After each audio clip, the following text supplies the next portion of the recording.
क्या भगवान के दर्शन भीड़ भरे किसी धार्मिक स्थान पर ही हो सकते हैं? क्या भगवान का आशीष पाने के लिए भक्त को किसी तीर्थ स्थल पर जाना जरूरी है?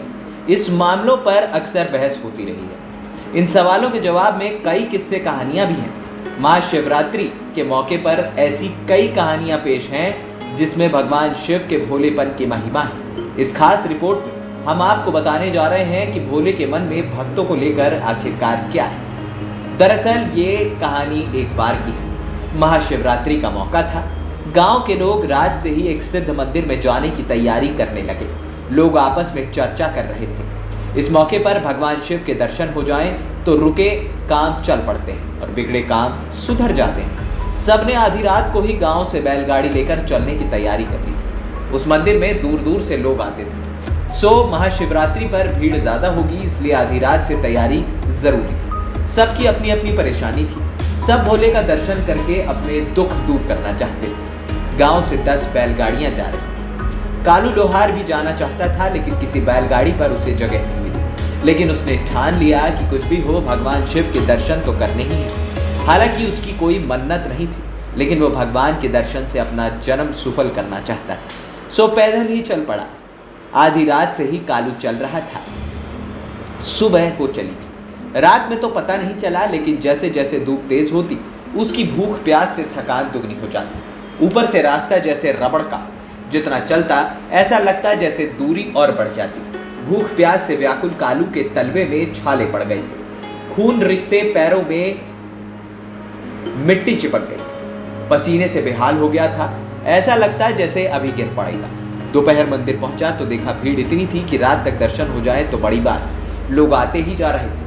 धक्का मुक्की में बार बार वो लाइन से बाहर हो जाता और उसे फिर से लाइन में लगना पड़ता।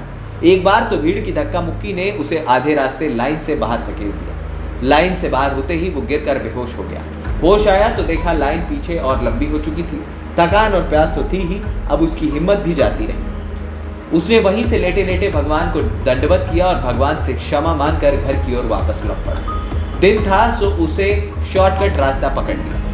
ये रास्ता जंगल और खेतों से होते हुए जाता है। जंगल खत्म होने के बाद जहाँ से खेत शुरू होते थे, वहाँ झाड़ियों में एक पुराना भगवान शिव का मंदिर था। वहाँ कोई नहीं जाता। शांति देखकर वो मंदिर के फर्श पर लेट गया। थकान और प्यास से उसे तुरंत नींद आ गई। थोड़ी देर बाद ही उसका नाम लेकर कोई उसे पुकारने लगा। उठा तो देखा भगवान स्वयं उसे पुकार रहे थे। उठते ही वो भगवान के चरणों में दंडवत हो गया। उसने पूछा, भगवान आप कहाँ, यहाँ पे क्या कर रहे हैं? भगवान ने मुस्कुराते हुए कहा कि मैं तो यहीं हूँ, तुम यहाँ कैसे? उसने एक ही सांस में सारा किस्सा कह सुनाया। बोले, आपके दर्शन नहीं हो पाए, इसलिए निराश थका मांदा यहाँ शांति देखकर लेट गया था। लेकिन आप यहाँ तो भक्त वहाँ किसके दर्शन कर रहे हैं? भगवान बोले, और अरे छोड़ो उनको, इतनी भीड़ में भला कौन रह सकता है? न सांस ले सकता हूँ न ध्यान लगा पाता हूँ। तुम तो जानते हो कि मैं ठहरा योगी। यहाँ बड़ी शांति है, इसलिए यही रहता हूँ, ध्यान में मगन। वहाँ लोग मेरी भक्ति नहीं, मुझसे सौदा करने आते हैं। कोई कहता है ये कर दो, कोई कहता है वो कर दो। अरे मैं कैसे कर दूं? यदि सब मुझे ही करना होता तो तुम्हें कर्म करने का अधिकार क्यों देता? तुम कर्म करो, मैं फल दूंगा। लेकिन सब मुझसे ही कर्म कराने को बोलते हैं। लोग मुझे ऑर्डर देने लगते हैं। बस फर्क इतना है कि वो ऑर्डर रिक्वेस्ट मोड में होता है। रही बात तुम्हें दर्शन देने की, तो तुम्हारे मन में कोई इच्छा नहीं थी, सिर्फ मेरा दर्शन करना चाहते थे, तो मैंने तुम्हें दर्शन दे दिया। अब जब तुम मुझसे मिल लिए तो परंपरा के अनुसार मुझे तुम्हें कुछ वरदान देना होगा। मांगो, क्या चाहते हो?